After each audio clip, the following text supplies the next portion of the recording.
Hi friends, welcome to my channel. I am Manas. आज हम देखिए कौन ना शिक्षण अभिवृद्धि कार्यक्रम अष्टम श्रेणी कार्यपद 3 ओडिया कार्यपद 3 विषय हूँ कौन गुरु शिष्य संपर्क। लेखक किए ना लेखक होती शत्रुघ्न नाथ। ओके देख शिक्षण कार्य एक कौन देती देख शिक्षण कार्य एक कौन देती ना आस तल अनुच्छेद को पढ़ा।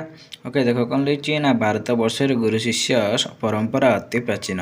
केउं अनादि आनंद कालर शिशु मैंने गुरुगृह रही शिक्षा लाभ करते विषय भारतर विभिन्न शास्त्र और पुराण मानकरे वर्णित होइछि। महाराज श्रीरामचंद्र ठारू आरंभ कर पंचु पांडव मैंने गुरुगृह रही विभिन्न विषय ज्ञान अर्जन करुवा विषय गुरु शिष्य परंपरा एक ज्वलंत उदाहरण। गुरु सर्वदा निज गृह रे शिष्य मानक सदाचार सच्चिंता सच्चरित्र गठन और सामाजिक गुणावलीर विकास निमंते शिक्षा प्रदान उपरे गुरुत्व आरोप करिथांती। गुरु शिक्षादान असफल हेले आम चिंतन करिथांती सदा सर्वदा निजर सद्गुण गुड़िक शिष्य मानक मध्य प्रतिफलित होगापी चेष्टा करिथांती। गुरु सर्वदा शिष्य मानक ठारे श्रेष्ठत्व प्रतिपादन करने स्वप्न देखिथांती। शिष्य माने मध्य गुरुंक प्रतिटी आदेश को अनुपालन करने चेष्टा करती। गुरु माने कौन समाज को ठीक मार्ग परिचालित करने उपदेश प्रदान करिथांती। तेणु समाज गुरु मानक स्थान सर्वदा कौन सदा सर्वदा उच्चरे।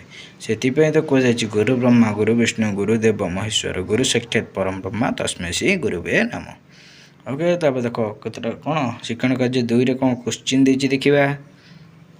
देख शिक्षण कार्य 2 देछि आस उत्तर लिखिबा। कौन देछि क रे देछि भारत वर्ष रे केउं परंपरा अति पुराना अटे। आंसर अब कौन ना आंसर अब भारत वर्ष रे गुरु शिष्य परंपरा अति पुराना अटे। ओके तब देख ख कौन देछि देख खर कौन देछि ना अतीत रे शिशु माने केउठारे रही शिक्षा लाभ करुथिले। आंसर अब अतीत रे शिशु माने गुरुकुल आश्रम रे रही शिक्षा लाभ करुथिले। ग देछि कौन ना गुरु माने शिष्य मानक केउं सब विषय रे शिक्षादान देउथिले। आंसर अब गुरु माने शिष्य मानक सदाचार सहचिंता सहचरित्र गठन और सामाजिक गुणावली विकास निमित्त शिक्षादान देउथिले। घ देछि कौन ना घ देछि गुरु मानक स्थान समाज रे काहेकि उच्चरे थिला। आंसर होछि गुरु मानक समाज को कौन गुरु माने समाज को ठीक मार्ग रे परिचालित करिया पे उपदेश मान प्रदान करुथिबार सेमानक स्थान समाज रे उच्चरे थिला।